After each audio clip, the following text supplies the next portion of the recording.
آج تو اس کے انداز ہی بیویوں والے تھے۔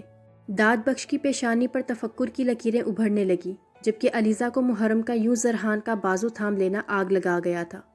میں تم سے پوچھ رہی ہوں علی، کون ہے یہ لڑکی؟ علیزہ چلائی تھی۔ محرم ہنوز زرحان کا بازو پکڑے کھڑی تھی۔ اس کے یوں چلانے پر سہم کر زرحان سے بالکل چپک گئی۔ لیزا، جسٹ اے منٹ، میں تمہیں سب بتاتا ہوں، تم آرام سے بیٹھو۔ اسے کھڑا ہوتے دیکھ وہ سنجیدگی سے ٹھہر ٹھہر کر بولا، مگر علیزہ جو دیکھ رہی تھی اس کے بعد سننے کو باقی ہی کیا تھا سوائے زرحان کے اعتراف کے۔ تم نے مجھے چیٹ کیا ہے نا؟ کون ہے یہ لڑکی؟ مجھے بتاؤ علی، ابھی بتاؤ مجھے۔ اونچی آواز میں چلاتی وہ پل میں حزیاتی ہو گئی تھی۔ ملازمائے متفکر سی اس کا یہ روپ دیکھ رہی تھی، جبکہ محرم بھی اس کی آنکھوں میں خون اترتا دیکھ کر کچھ خوفزدہ سی نظر آ رہی تھی۔ یہ میری بیوی ہے، میں تمہیں اسی کے بارے میں بتانے والا تھا۔ زرحان نے مضبوط لہجے میں علیزہ کو سچائی بتا دی۔ ویسے بھی اب چھپانے کو کچھ بچا ہی نہیں تھا۔ اس کے یوں آسانی سے اعتراف کر لینے پر علیزہ نے پھٹی پھٹی آنکھوں سے زرحان کی طرف دیکھا، جس کی آنکھوں میں سکون اور چہرے پر سختی تھی۔ How could you do this? I can't believe, I can't. نفی میں سر ہلاتے وہ دھیمے لہجے میں بڑبڑائی تھی۔ داد بخش کو علیزہ پر ترس آنے لگا۔ علیزہ میری بات سنو، تم پلیز بیٹھو، ہم آرام سے بات کرتے ہیں، زرحان نے نرمی سے کہا۔ محرم چپ چاپ کھڑی علیزہ کو دیکھ رہی تھی۔ یو شٹ اپ، چیٹر، اس لڑکی کی خاطر دھوکہ دیا تم نے مجھے، اس لڑکی کے لیے۔ اس کی آواز غصے کی شدت سے کانپ اٹھی تھی، آنکھوں سے شعلے سے نکل رہے تھے۔ محرم کا نوخیز کلیوں جیسا نازک سراپا اس کی آنکھوں میں چبھ رہا تھا۔ جلن اور حسد کے شدید احساس سے وہ پاگل سی ہو رہی تھی۔ اپنا لہجہ درست کرو علیزہ، میرے گھر میں کھڑے ہو کر کوئی مجھ سے اس لہجے میں بات کرے یہ میں برداشت نہیں کروں گا۔ اس کی بدتمیزی پر وہ غصے سے بول پڑا، مگر علیزہ پر جیسے کچھ اثر نہیں ہو رہا تھا۔ اسی لہجے میں بات کروں گی، اور اس لڑکی کو تو زندہ نہیں چھوڑوں گی۔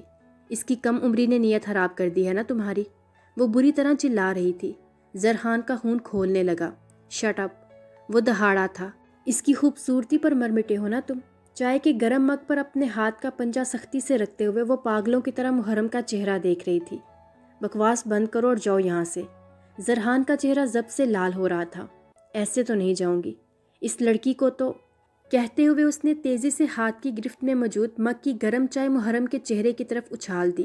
زرحان جو پہلے ہی اس کا ارادہ بھانپ چکا تھا فوراً سے پہلے پلٹا تھا اور محرم کے سامنے دیوار کی طرح کھڑے ہوتے ہوئے اسے اپنے سینے سے لگا لیا۔ گرم چائے زرحان کی پشت کو جھلسا گئی تھی۔ پشت پر جلن محسوس کرتے ہوئے اس نے اپنے لب سختی سے بھینچ لیے، جبکہ محرم اس اچانک افتاد پر کچھ سمجھ نہیں پائی تھی کہ ہوا کیا ہے۔ داد بخش بھی صورتحال سمجھتے ہوئے ہوش میں آیا تھا اور زرحان کی طرف بڑھا۔ سائیں آپ ٹھیک تو ہیں؟ اسے شدت سے زرحان کی تکلیف کا اندازہ ہو رہا تھا۔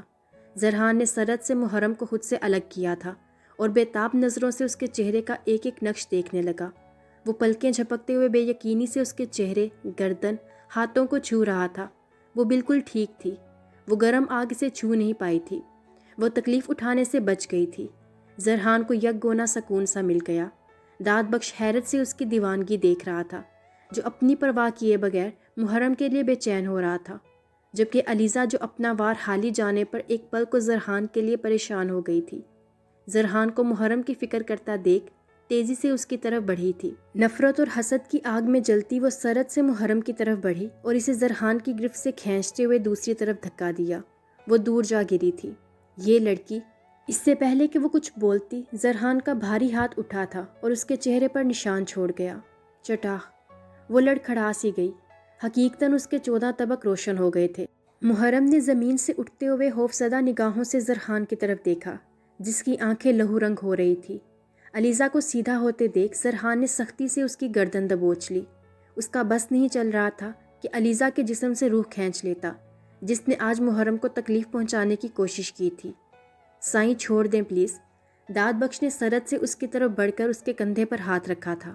وہ اس کا قریب ترین، عزیز ترین ہو کر بھی اس کا ہاتھ روکنے کی جرت نہیں رکھتا تھا۔ علیزہ کی آنکھیں پوری سے زیادہ کھل چکی تھیں۔ اسے اپنا سانس رکتا محسوس ہو رہا تھا۔ تبھی محرم زرحان کے پاس آئی تھی۔ خان کیا کر رہے ہیں؟ پلیز چھوڑ دیں۔ اسے گریبان سے پکڑ کر جھنجھوڑتے ہوئے وہ چلائی تھی۔ زرحان نے سخت نظروں سے اسے گھورا تھا، جو اب رو رہی تھی۔ خان چھوڑ دیں پلیز۔ اس کے شانے پر سر رکھتے ہوئے محرم نے روتے ہوئے التجا کی تھی۔ زرحان نے سختی سے اپنے لب بینچتے ہوئے ایک جھٹکے سے علیزہ کی گردن اپنے شکنجے سے آزاد کی۔ وہ بری طرح کھانستے ہوئے زمین پر گری تھی۔ زرحان کے گارڈز بھی وہاں آ چکے تھے۔ روم میں جاؤ تم، محرم کو خود سے الگ کرتے ہوئے وہ درشت لہجے میں بولا۔ خان، وہ روتے ہوئے بڑبڑائی۔ جاؤ۔ وہ دہاڑا تھا۔ محرم سہم کر دور ہوئی، پھر وہاں سے بھاگتی ہوئی اپنے روم میں آ گئی۔ علیزہ اپنے منہ پر ہاتھ رکھتی اپنی سانسیں بحال کرتی کھڑی ہوئی تھی اور بے یقینی سے زرحان کی طرف دیکھا۔ تم نے اس لڑکی کی خاطر مجھ پر ہاتھ اٹھایا؟ وہ پانی بھری آنکھوں سے اس کی طرف دیکھتی صدمے سے چور ہوتی پوچھ رہی تھی، جبکہ زرحان لب بینچے سلگتی نگاہوں سے اس کی جانب دیکھ رہا تھا۔ وہ لڑکی میری بیوی ہے اور تم اس قابل بھی نہیں ہو کہ میں تم سے نفرت بھی کروں، مگر کیا کروں کہ تم نے آج حرکت ہی ایسی کی ہے کہ تم سے شدید نفرت محسوس ہو رہی ہے۔ میں تم سے بیٹھ کر آرام سے بات کرنا چاہتا تھا، مگر تم نے سب غارت کر دیا۔ میں اب تمہیں اس قابل بھی نہیں سمجھتا کہ تم سے مزید بات بھی کروں۔ میری زندگی کے جو 8 سال تمہارے ساتھ گزرے ہیں ان کے لیے مجھے تاعمر افسوس رہے گا۔ سرد مہری سے کہتے ہوئے وہ نگاہوں کا زاویہ بدل چکا تھا۔ علیزہ نے غصے سے اس کی جانب دیکھا، جو اپنی بات پوری کر کے وہاں رکا نہیں تھا، بلکہ اپنے روم کی طرف جاتی سیڑھیوں کی طرف بڑھ رہا تھا۔ تمہاری باقی کی زندگی افسوس کے ساتھ ساتھ یاسیت میں بھی گزرے گی، کیونکہ میں تمہاری بیوی کو زندہ نہیں چھوڑوں گی۔ سنا تم نے؟ جان لے لوں گی اس کی۔ میں نہیں تو وہ بھی نہیں رہے گی تمہارے ساتھ۔ اسے سیڑھیاں چڑھتے دیکھ کر وہ حلق کے بل چلائی تھی۔ زرحان پلٹا تھا اور بنا اس کی طرف دیکھے گارڈز کی طرف متوجہ ہوا۔ میڈم کو گیٹ کے باہر تک چھوڑ کر آؤ۔ اگلے 5 منٹ میں مجھے یہ اپنے گھر کے اندر نظر آئیں تو تم لوگ گھر سے باہر نظر آؤ گے۔ گارڈز کو حکم دے کر وہ چلتا ہوا اپنے روم میں گھس گیا۔ گارڈز نے سرعت سے علیزہ کی طرف پیش قدمی کی۔ وہ جو منہ میں آ رہا تھا بکتی جھکتی وہاں سے چلی گئی۔ ملازمائیں علیزہ کے اس روپ پر کانوں کا ہاتھ لگا رہی تھی، جبکہ داد بخش اب تک دھنگ کھڑا تھا۔ علیزہ جیسی ویل ایجوکیٹڈ لڑکی اس قدر جاہلانہ رویہ اختیار کر سکتی ہے، یہ اس نے کبھی سوچا بھی نہیں تھا۔ اسے افسوس ہونے لگا کہ وہ ایسی لڑکی کے لیے اپنے سائیں کو فورس کرتا تھا۔ زمل فاطمہ، اس کے لب آہستگی سے واہ ہوئے تھے۔ کتنا خوبصورت احساس تھا۔ وہ اپنے نام سمیت پوری کی پوری اس کی ہو چکی تھی۔ دل کی شوخیاں عروج پر تھیں۔ آہستگی سے دروازے کے ہینڈل پر ہاتھ رکھ کر اسے گھمایا تھا اور کمرے کے اندر داخل ہو گیا۔ واپس مڑ کر دروازہ لاک کر دیا اور پلٹ کر آگے بڑھا تھا۔ کمرے میں اٹھتی تازہ گلابوں کی مہک اس کے روم روم میں سرایت کرتی اسے سرشار کر رہی تھی۔ شہباز حسن نے ایک بھرپور نگاہ بیڈ پر لیٹنے کے سے انداز میں بیٹھے اس کے وجود پر ڈالی۔ وہ شاید اس کا انتظار کرتے کرتے سو گئی تھی۔ شہباز حسن کے لب خوبصورتی سے مسکرائے۔ وہ دھیرے سے چلتا ہوا بیڈ پر جا کر اس کے قریب بیٹھ گیا۔ سبز آنکھوں پر پلکوں کی جھالریں گرائے وہ اس کے جذبات میں تلاطم بھرپا کر رہی تھی۔ چھوٹی سی ناک میں پہنی نتھ کے موتی اس کے لبوں کو چوم رہے تھے۔ شاہ کا دل مچلنے لگا۔ وہ بے اختیار ہو کر ان لبوں پر جھکا تھا۔ تبھی زمل کسمسائی تھی۔ بہت پر بند باندھتا اس سے دور ہو گیا۔ زمل آنکھیں وا کرتے ہوئے سیدھی ہو کر بیٹھی۔ اسے اپنے اتنے قریب دیکھ کر بے اختیار دل کی دھڑکنیں تیز ہوئی تھی۔ رخساروں پر حیا کی لالیاں اترنے لگی۔ آئی ایم سوری، وہ میری آنکھ لگ گئی تھی، زمل نے شرمندگی سے کہا۔ شاہ کے ہونٹوں کی مسکراہٹ گہری ہو گئی۔ اٹس اوکے، آپ ریلیکس رہیں۔ اتنی سی بات کے لیے آپ کو سوری کہنے کی ضرورت نہیں ہے۔ اسے شرمندہ ہوتا دیکھ شہباز حسن نے نرمی سے کہا تھا۔ زمل کے دل کو کچھ سکون ملا۔ میں یہ ڈریس چینج کر لوں؟ اپنی بے ترتیب ہوتی دھڑکنوں کو سنبھالتے ہوئے وہ نگاہ جھکا کر بولی۔ ابھی تو میں نے آپ کو آنکھ بھر کر دیکھا بھی نہیں زمل، ایسا ظلم تو مت کریں۔ کہتے ہوئے اس نے نرمی سے اس کی ناک کو نتھ کے بوجھ سے آزاد کر دیا۔ زمل کے لب کپ کپانے لگے، پلکوں پر حیا اترنے لگی۔ شہباز نے اس کا لرزتا ہاتھ اپنے مضبوط ہاتھ میں لے لیا۔ مجھے لگ رہا ہے کہ جیسے آپ کو پا کر میں بہت امیر ہو گیا ہوں، جیسے خدا نے مجھے دنیا کی سب سے قیمتی انمول شے سے نواز دیا ہو۔ محبت سے کہتے ہوئے شاہ نے اس کا خوبصورت نازک ہاتھ اپنے ہونٹوں سے لگا لیا۔ اس کے گلے سے جڑاؤ سیٹ اتار کر شہباز نے گولڈ کی موٹی چین پہنائی تھی جس میں بلیک ڈائمنڈ چمک رہا تھا۔ میری آنکھوں میں ہر رات اترنے والا حسین خواب ہیں آپ، اس کے کانوں سے جھمکے اتارتا وہ بوجھل لہجے میں کہہ رہا تھا۔ اپنے رخساروں پر اس کی گرم سانسیں محسوس کرتی وہ آنکھیں میچ گئی تھی۔ حسن پلیز، اس کی بے تابیاں ورفتگیاں برداشت کرنا جب مشکل ہونے لگا تو زمل کے لب پھڑ پھڑائے تھے۔ میں آپ کو محسوس کرنا چاہتا ہوں زمل، مجھے یقین کر لینے دیں کہ میرا خواب حقیقت کا روپ دھار چکا ہے۔ آپ میری ہیں، میرے پاس، میرے قریب ہیں۔ اس کی آواز میں خمار اتر رہا تھا، محبت بول رہی تھی۔ شہباز حسن نے اسے نرمی سے اپنی باہوں میں سمیٹ لیا۔ مجھے 7 رنگوں میں رنگ ڈالا، تیرا عشق بڑا رنگ ساز پیا، تجھے اوڑھ کے میں پوری ہوں، نہیں کرنا ہار سنگھار پیا۔ اگلی صبح بڑی روشن اور چمکیلی تھی۔ جمل نے کھڑکی سے پردے ہٹائے تھے۔ وہ ہنوز گہری نیند میں سو رہا تھا۔ سوتے میں لبوں پر بڑی خوبصورت مسکراہٹ تھی۔ جمل کے لب اسے دیکھتے ہوئے مسکرائے تھے۔ آنکھوں میں شہباز حسن کو پا لینے کی بڑی خوبصورت چمک تھی۔ وہ دھیمی چال چلتی ہوئی اس کے قریب آئی تھی۔ بیڈ پر بیٹھتے ہوئے جمل نے نرمی سے اس کی پیشانی پر بکھرے اس کے بال سمیٹے تھے۔ شاہ کے لبوں کی مسکراہٹ گہری ہوئی تھی۔ جمل نے آنکھیں سکیڑ کر اس کی مسکراہٹ دیکھی۔ حسن، اس نے شاہ کو ہولے سے پکارا تھا۔ شہباز نے جھٹ اپنی آنکھیں کھول دی۔ جمل نے حیرت سے اس کی سیاہ آنکھوں میں جھانکا جن میں نیند کا شائبہ تک نہ تھا۔ آپ جاگ رہے ہیں؟ جمل نے کچھ حیرانگی سے پوچھا۔ آپ میرے پاس، میرے کمرے میں ہوں اور میں سوتا رہوں، یہ ممکن ہے کیا؟ اسے کلائی سے کھینچ کر خود پر گراتے ہوئے وہ مسکراتے ہوئے پوچھ رہا تھا۔ جمل کے گیلے بالوں کی مہک محسوس کرتا وہ پھر سے بے خود ہونے لگا۔ جمل فوراً اس سے دور ہوئی تھی۔ مجھے بھوک لگ رہی ہے، اٹھ جائیں اب پلیز۔ لبوں پر امڑتی شرمگی مسکراہٹ کو روکتے ہوئے وہ جلدی سے بولی۔ اٹھ چکا ہوں یار، اٹھ چکا ہوں یار، آپ ذرا قریب آئیں، بیٹھنے میں مدد کریں نا میری۔ انگڑائی لیتے ہوئے وہ اسے چھیڑ رہا تھا۔ اللہ آپ کو سلامت رکھے، خود بیٹھ جائیں، بلکہ کھڑے ہو کر فریش ہونے بھی چلے جائیں، امی ناشتہ لے کر آتی ہی ہوں گی، اٹھیں جلدی۔ آئینے کے سامنے کھڑی وہ کانوں میں ٹاپس پہنتے ہوئے کہہ رہی تھی۔ اللہ تو سلامت رکھے گا، مگر آپ کی یہ ادائیں لے ڈوبیں گی مجھے۔ کہتے ہوئے وہ بیڈ سے اترا تھا۔ جمل نے بمشکل اپنی ہنسی دبائی تھی۔ اسے قریب آتا دیکھ وہ 2 قدم دور ہوئی تھی، مگر شہباز نے سرعت سے اس کی کمر میں بازو مائل کر کے اسے قریب کر لیا تھا۔ آئی لو یو جمل فاطمہ، لو یو الاٹ، محبت سے کہتے ہوئے شاہ نے اس کی بے داغ پیشانی چوم لی۔ جمل نے شرما کر اس کے شانے پر سر ٹکا دیا۔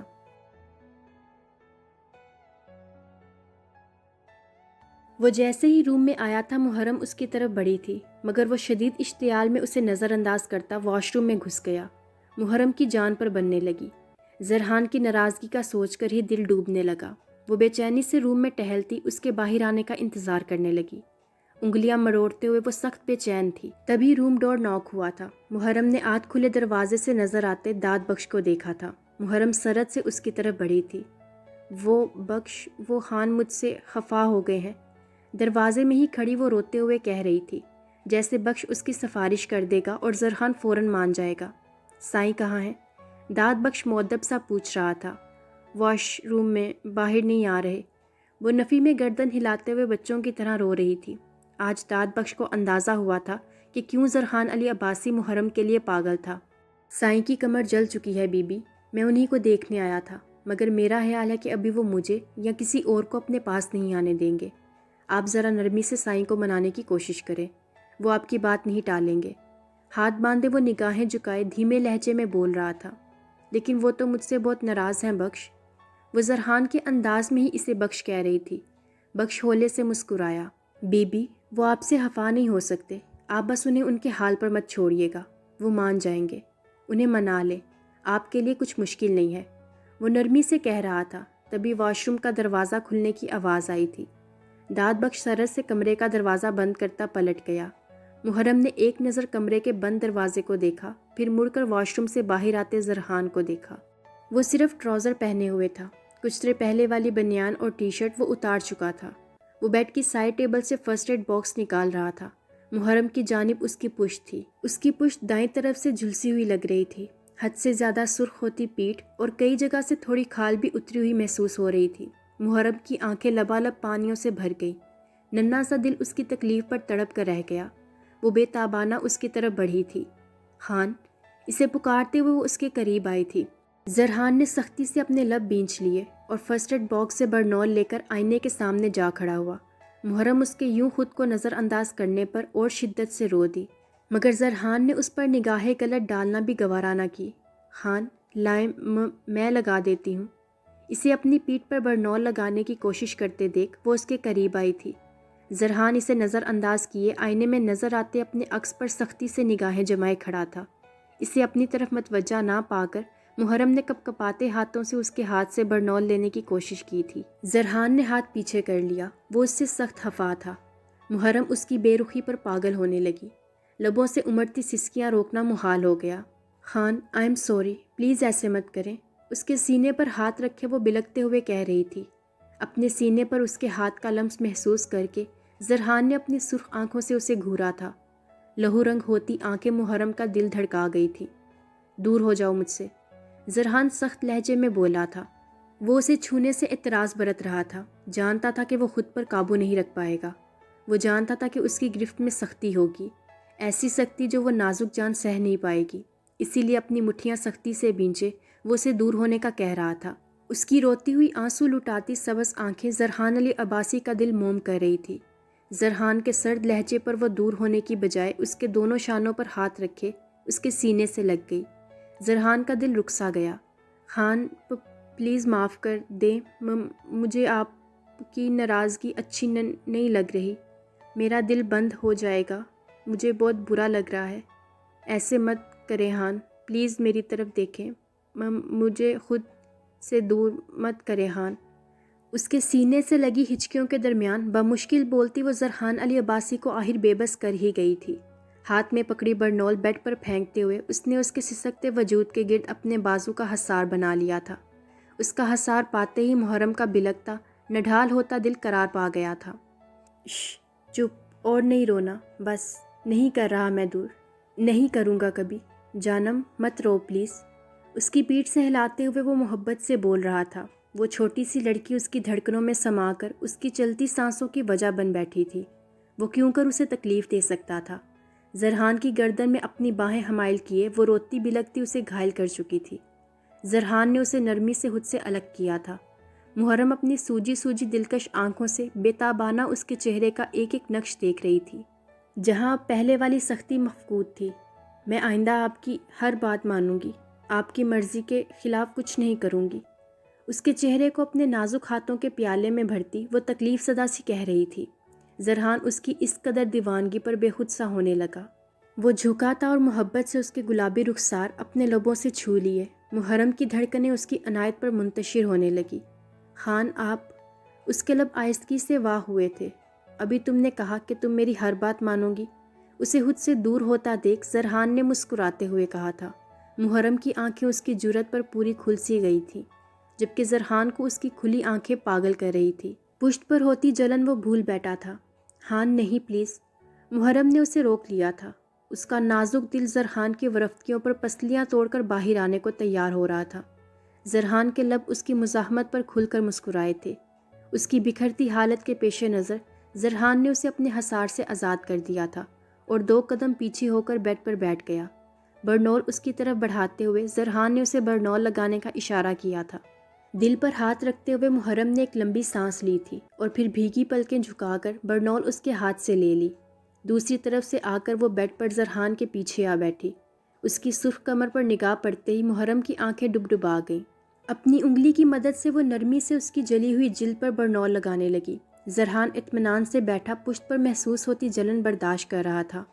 روتی ہوئی محرم اپنا نچلا لب سختی سے دانتوں تلے دبائے اس کے زخموں پر اپنی نرم انگلیوں سے مرہم لگا رہی تھی۔ اس کی دبی دبی سسکیاں سن کر زرحان اس کی طرف پلٹا تھا۔ لب دانتوں میں دبائے وہ برنول لگاتے ہوئے رو رہی تھی۔ زرحان اس کی طرف رخ کر کے بیٹھ گیا اور اس کے ہاتھ سے برنول لے لی۔ رو کیوں رہی ہو؟ اس کے آنسو نرمی سے صاف کرتے ہوئے وہ متفکر سا پوچھ رہا تھا۔ محرم کے ہونٹ دانتوں کے تشدد سے سرخ ہو رہے تھے۔ بہت زیادہ جل گیا ہے خان، آپ کو جلن ہو رہی ہے نا؟ اس کے چہرے پر پھیلے تکلیف کے تاثرات دیکھتی وہ روتے ہوئے پوچھ رہی تھی۔ ضبط کے باعث زرحان کی براؤن آنکھوں میں سرخ ڈورے ابھر آئے تھے۔ وہ زبردستی مسکرایا تھا۔ نہیں تو، تم نے مرہم لگا دیا ہے نا، اب بالکل جلن نہیں ہو رہی ہنی، تم رونا بند کر دو، شاباش۔ اور تمہیں بھوک بھی لگ رہی تھی نا؟ میں ناشتے کا کہتا ہوں، تم فیس واش کر کے آؤ جلدی سے، چلو اٹھو۔ وہ نرمی سے کہتا خود کو بالکل پرسکون دکھانے کی کوشش کر رہا تھا۔ مجھے اب بھوک نہیں لگ رہی خان، مجھے کچھ نہیں کھانا، نفی میں سر ہلاتے ہوئے اس نے دھیرے سے کہا۔ لیکن مجھے تو لگ رہی ہے، میں نے تو ابھی ناشتہ بھی نہیں کیا تھا، زرحان نے اسی کے انداز میں معصومیت سے کہا۔ وہ آپ کی فرینڈ بالکل چڑیل جیسی تھی، اگر آئندہ وہ یہاں آئی تو میں تو اس نے جیسے آپ کو جلایا ہے نا، میں بالکل ویسے ہی اس کا چہرہ جلا دوں گی۔ وہ غصے اور ناپسندگی کے ملے جلے تاثرات سے زرحان کو اپنے ارادے بتا رہی تھی۔ وہ اب یہاں کبھی نہیں آئے گی، کیونکہ میں اسے کبھی تم تک آنے ہی نہیں دوں گا۔ اس کی ناک دباتے ہوئے وہ کچھ سوچتے ہوئے بولا۔ علیزہ کی دھمکیاں اس کے کانوں میں گونج رہی تھی۔ زرحان نے سرد مہری سے اپنا سر جھٹکا، پھر انٹرکام پر ملازمہ کو ناشتہ لانے کا کہنے لگا۔ محرم اپنے دل میں علیزہ جعفری سے شدید نفرت محسوس کر رہی تھی، جس نے اس کے خان کو تکلیف پہنچائی تھی۔ آج تم کچھ پریشان لگ رہی ہو عریشہ، فاطمہ نے اپنی ڈرپ چینج کرتی نرس کو مخاطب کیا۔ 2 ماہ کے عرصے میں وہ لڑکی ان کے کافی قریب آ چکی تھی۔ اس کی اداس آنکھوں میں انہیں اپنا ماضی یاد آتا تھا۔ ان کے تجزیے پر وہ پھیکی ہنسی ہنستی۔ آنٹی، پریشانیاں تو زندگی کا حصہ ہیں، آتی جاتی رہتی ہیں، اتنی فکر والی بات نہیں ہے۔ دھیمے لہجے میں بولتی وہ اپنا درد چھپانے کی کوشش کر رہی تھی۔ تمہارا بھائی تم سے کبھی ملنے نہیں آیا؟ فاطمہ نے تعصب سے پوچھا۔ وہ انہیں بتا چکی تھی کہ ماں باپ کی وفات کے بعد بڑے بھائی نے اسے پڑھایا تھا، اور پھر ایک دن اپنی بیوی کے کہنے میں آ کر اسے بدکار سمجھ کر گھر سے ہی نکال دیا۔ یہ عریشہ کی خوش قسمتی تھی کہ بھائی کے بدلنے سے چند ماہ پہلے اسے نرس کی جاب مل گئی تھی، اور پھر بھائی کے دودکار دینے کے بعد وہ ہاسپٹل کے قریب ہی ہاسٹل میں شفٹ ہو گئی تھی۔ اس کا لمبا قد اور بڑی سیاہ شفاف آنکھیں دیکھنے والے کو اپنی طرف متوجہ کرتی تھی۔ بھائی کے ذکر پر نہ چاہتے ہوئے بھی اس کی سیاہ آنکھوں میں نمی اتر آئی تھی۔ کبھی نہیں آیا آنٹی، پتہ نہیں کیوں وہ اتنا بدل گیا۔ جب میں چھوٹی تھی نا، تب تو میری آنکھ سے گرتے ایک آنسو کی بھی خبر ہو جایا کرتی تھی اسے۔ اب تو آنسو بہا بہا کر آنکھیں بھی خشک ہونے لگی ہیں، مگر اسے کوئی خبر ہی نہیں میری۔ کہتے کہتے وہ رو پڑی، لبوں پر ایک مجروح سی مسکراہٹ در آئی۔ فاطمہ اسے روتے دیکھ خود بھی اذیت سے دوچار ہو گئی۔ وقت ہمیشہ ایک جیسا نہیں رہتا بیٹا، زندگی کے کسی نہ کسی حصے میں اسے اپنی غلطی کا احساس ضرور ہوگا۔ فاطمہ نے افسردگی سے کہا۔ آنٹی، وقت ہمیشہ بھی تو نہیں رہتا نا، یا پھر یوں کہہ لیں کہ وقت رہ جاتا ہے اور ہم نہیں رہتے۔ عریشہ یاسیت زدہ سی بولی تھی۔ فاطمہ کی ویران آنکھیں ایک پل کو ساکت ہوئی تھیں۔ وہ کم عمر لڑکی کتنی بڑی بات کر گئی تھی، انجانے میں ہی انہیں یہ احساس دلا گئی تھی کہ ان کا وقت بھی پورا ہونے کو ہے۔ ہاں، وقت ختم ہونے کو تھا، مگر ان کے درد گر کو اپنی غلطی کا احساس نہیں ہوا تھا۔ پلٹ کر آنے لگے شام کے پرندے بھی، ہمارا صبح کا بھولا مگر نہیں آیا۔ فاطمہ کی بے رونق آنکھوں میں نمی چمکنے لگی، لبوں پر ایک مجروح سی مسکراہٹ در آئی۔ آپ کیوں رو رہی ہیں آنٹی؟ کہیں درد ہو رہا ہے کیا؟ عریشہ متفکر سی ہو گئی۔ فاطمہ اس کے پریشان ہو جانے پر پھیکی ہنسی ہنستی۔ تمہارے دکھ سن کر اپنا درد یاد آ گیا بیٹا۔ فاطمہ کی آواز میں تھکن سی تھی۔ آج آپ کی بیٹی اور اس کا ہسبینڈ نہیں آیا؟ عریشہ نے ان کا دھیان بٹانا چاہا، کیونکہ جب کبھی وہ زیادہ رونے لگتی تھی تو ان کی کنڈیشن اس قدر خراب ہو جاتی تھی کہ پھر سنبھالنا مشکل ہو جایا کرتا تھا۔ جانے کون سا روگ تھا جو ان کی رگوں کو کاٹتا تھا۔ ہاں، اب تک تو آ جایا کرتے ہیں، پتہ نہیں آج کیا ہو گیا۔ نورا کو دیکھو ذرا، کہاں گئی ہے وہ؟ اس سے فون کرواتی ہوں۔ فاطمہ کو بھی محرم اور زرحان کا خیال آیا۔ تبھی محرم داد بخش کی مائیت میں وہاں داخل ہوئی تھی۔ فاطمہ کی نگاہوں کے تعاقب میں عریشہ کی نظر بھی ان دونوں پر پڑ گئی۔ لو، میں نے ابھی نام ہی لیا اور آ گئی میری بیٹی۔ محرم کے سلام کا جواب دے کر وہ مسکراتے ہوئے بولی۔ عریشہ بھی ہولے سے مسکرا دی۔ داد بخش نگاہ جھکائے چپ چاپ کھڑا ہوا تھا۔ زرحان کہاں ہے؟ وہ نہیں آیا؟ فاطمہ بی بی نے محرم سے پوچھا تھا۔ زرحان کے نام پر محرم کی پلکوں پر نمی اترنے لگی۔ وہ ہان کی طبیعت ٹھیک نہیں ہے مومی۔ بھیگتی پلکیں اٹھا کر محرم نے دھیمی آواز میں کہا۔ داد بخش کا دل کیا اپنا سر پیٹ لے۔ اس نے بنا کچھ رد و بدل کیے فاطمہ بی بی کو اصل وجہ بتا دی تھی۔ فاطمہ کے چہرے پر پریشانی در آئی۔ کیا ہوا اسے؟ وہ تفکر سے کہتے ہوئے سیدھی ہو بیٹھی۔ کچھ خاص نہیں، آپ پریشان مت ہو بی بی، وہ دراصل خان کو سردی لگ گئی ہے، بخار ہے بس ہلکا سا، میڈیسن لے کر سو رہے تھے وہ، تو محرم بی بی نے انہیں جگایا نہیں، ورنہ وہ ضرور آتے۔ محرم کے کچھ بولنے سے پہلے ہی داد بخش بول پڑا۔ عریشہ نے بغور اس کا مؤدب انداز دیکھا، پھر بخش سے نظر ملنے پر نگاہ چرا گئی۔ اسے بخار ہے تو تم یہاں کیا کر رہی ہو محرم؟ انہوں نے خفگی سے محرم کو مخاطب کیا۔ وہ گڑبڑا گئی۔ اب بھلا انہیں کیا بتاتی کہ وہ زرحان کے پاس ہی رکنا چاہتی تھی، مگر اس نے زبردستی اسے فاطمہ سے ملنے کو بھیج دیا تھا۔ ہان، میں آپ کو ایسے چھوڑ کر نہیں جاؤں گی۔ زرحان کی ضد پر اس نے بھی ضدی انداز اپنایا تھا۔ کیوں، مجھے ایسے کیا ہے؟ اور میں ایسے شرٹ کے بغیر تمہارے ساتھ جا بھی نہیں سکتا، ورنہ تمہیں اکیلے نہیں جانے دیتا، زرحان نے سنجیدگی سے کہا۔ مگر ہان، میرا دل نہیں لگے گا مومی کے پاس. آپ کو اگر درد ہوا تو مجھے کم از کم آپ کے پاس تو ہونا چاہیے نا. وہ ذمہ دار بیویوں کی سی باتیں کر رہی تھی. زرحان کے لبوں پر مسکراہٹ در آئی. جلے کا درد نہیں ہوتا ہنی، صرف جلن ہوتی ہے، اور تم نے جادوئی برنو لگا دی ہے نا، تو جلن بھی غائب ہو گئی ہے. تو اب مزید دیر مت کرو. شاباش. داد نیچے ویٹ کر رہا ہے، اس کے ساتھ فاطمہ موم سے مل لاؤ. میں خود بھی جانا چاہتا ہوں، مگر ابھی فی الحال شرٹ کا بوجھ برداشت کرنا مشکل ہے ہنی. کہتے ہوئے وہ آخر میں ہنس پڑا. محرم نے خفکی سے اس کی جانب دیکھا. یار جانم، یوں مت دیکھو ورنہ میں تمہیں جانے نہیں دوں گا. اس کے بالوں کی لٹ کھینچتے ہوئے وہ غیر سنجیدگی سے بولا. ہاں تو روک لینا، ہاسپٹل جا کر بھی مومی سے ڈانٹ ہی پڑنی ہے. محرم کو فکر کھائے جا رہی تھی. تم میری فکر میں جانا نہیں چاہتی یا فاطمہ موم کی ڈانٹ سے بچنے کے لیے رکنا چاہ رہی ہو؟ زرحان نے اپنی مسکراہٹ دباتے ہوئے پوچھا. ان دونوں وجوہات کی ہی وجہ سے، محرم نے زبان دانتوں سے باہر نکالتے ہوئے کہا. زرحان نے دلچسپی سے اس کا یہ بچکانہ انداز دیکھا. زرحان کا دل کیا اسے اپنے پاس اپنی نظروں کے سامنے ہی رکھے، مگر پھر فاطمہ کا خیال آتے ہی اس نے اپنے دل پر پہرے بٹھائے تھے. نو مور ڈسکشن، چلو بھاگو اب، فاطمہ موم ویٹ کر رہی ہوں گی. کہتے ہوئے زرحان نے اسے باقاعدہ ہاتھ سے پکڑ کر کمرے سے باہر نکال دیا. محرم نے ناراضگی سے اس کی جانب دیکھا، پھر رخ موڑ کر سیڑھیاں اتر کر نیچے چلی آئی.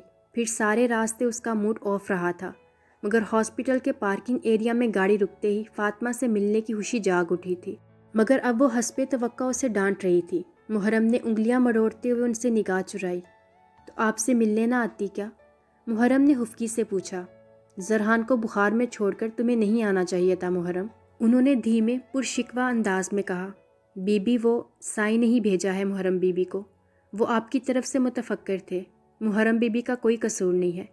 داد بخش نے محرم کی طرف سے صفائی دی. محرم نے تشکر امیز نگاہوں سے اس کی جانب دیکھا. وہ ہولے سے سر کو ہم دیتے ہوئے مسکرایا. عریشہ کی نگاہیں ایک پل کو ساکت ہوئی تھی.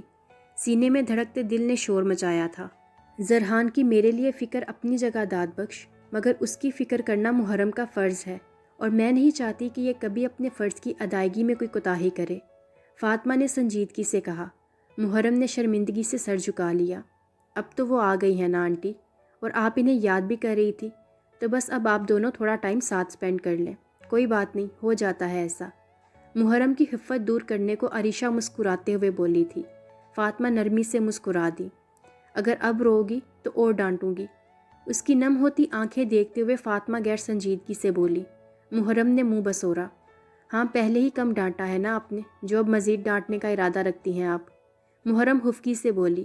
فاطمہ کے لبوں پر مسکراہٹ بکھر گئی. اب یہ بچپنا چھوڑ دو، میرے سامنے ہی بڑی ہو جاؤ میری چندہ. اس کی ٹھوڑی چھوتے ہوئے وہ نرمی سے بولی. کیوں آپ کہاں جا رہی ہیں؟ کہتے ہوئے محرم نے ہراساں نظروں سے ان کی جانب دیکھا. فاطمہ کا دل ڈوب کر ابھرا تھا. کہنے کو تو وہ روانگی میں کہہ گئی تھی، مگر کتنا اذیت ناک احساس تھا کہ وہ اس بات سے واقف تھی کہ انہیں بہت جلد مر ہی جانا ہے. زبردستی مسکراتے ہوئے انہوں نے بمشکل بات بدلی تھی. عریشہ اور داد بخش ان کی چند روزہ زندگی کی بابت سوچ کر اداس ہو گئے تھے، جبکہ محرم اپنی بے خبری میں مست اب ان سے ہنس ہنس کر باتیں کر رہی تھی. آفس میں اب دل نہیں لگتا میرا، اس کے بالوں کی لٹ کھینچتا وہ غیر سنجیدگی سے کہہ رہا تھا. زمل نے اس کی بات پر رخ موڑتے ہوئے اپنی ہنسی دبائی. لیں جی، آپ ہنس رہی ہیں. آئی ایم سیریس زمل، میری اکاؤنٹنٹ کے بغیر مجھے اپنا آفس خالی خالی لگتا ہے. اس کی ٹھوڑی کا رخ اپنی طرف کرتے ہوئے وہ آنکھ دبا کر بولا. کیوں، نیو اکاؤنٹنٹ کا ارینج نہیں ہوا کیا ابھی تک؟ زمل نے مسکراتے ہوئے پوچھا. شہباز حسن کے ہونٹوں کی مسکراہٹ گہری ہو گئی. میں نے میری اکاؤنٹنٹ کی بات کی ہے، وہ نیو والی میری تھوڑی ہے، وہ تو کمپنی کے اکاؤنٹنٹ ہے. شہباز نے بات کو گھمایا تھا. زمل کھلکھلائی. آپ کی اکاؤنٹنٹ ہمیشہ کے لیے آپ کی ہو چکی ہے، سو آفس میں دل لگانے کی بجائے گھر پر دل لگایا کریں، آفس میں صرف دماغ استعمال کیا کریں. زمل نے اپنی ہنسی دباتے ہوئے کہا. بہت باتیں آ رہی ہیں آپ کو. اسے اپنی طرف کھینچ کر سینے سے لگاتے ہوئے وہ شریر ہو رہا تھا. زمل کے ہونٹوں پر شرمگی مسکراہٹ پھیل گئی. آپ کی محبت کا اعجاز ہے، زمل نے ہولے سے کہا. شہباز حسن سرشار سا ہو گیا. اور آپ اپنی محبت کا اعجاز کب بخش رہی ہیں مجھے؟ اسے کندھوں سے پکڑ کر اپنے سامنے کرتے ہوئے وہ محبت سے پوچھ رہا تھا. زمل نے اپنی پلکیں جھکا لی. میں آج آپ کے ساتھ آپ کے پاس ہوں، اس سے بڑھ کر میری محبت کا اور کیا ثبوت ہوگا؟ کہتے ہوئے زمل نے نگاہ اٹھائی تھی اور اس کی جانب دیکھا، جو آنکھوں میں شوق کا ایک جہان آباد کیے اسے ہی دیکھ رہا تھا۔ اس کی نظروں کے والہانہ پن سے گھبرا کر زمل اس سے دور ہوئی۔ صبح ہی صبح مجھے آپ کی نیت خراب ہوتی محسوس ہو رہی ہے، شرافت سے آفس جائیں آپ، چلیں شاباش۔ زمل نے اپنی ہنسی کا گلا گھونٹتے ہوئے کہا۔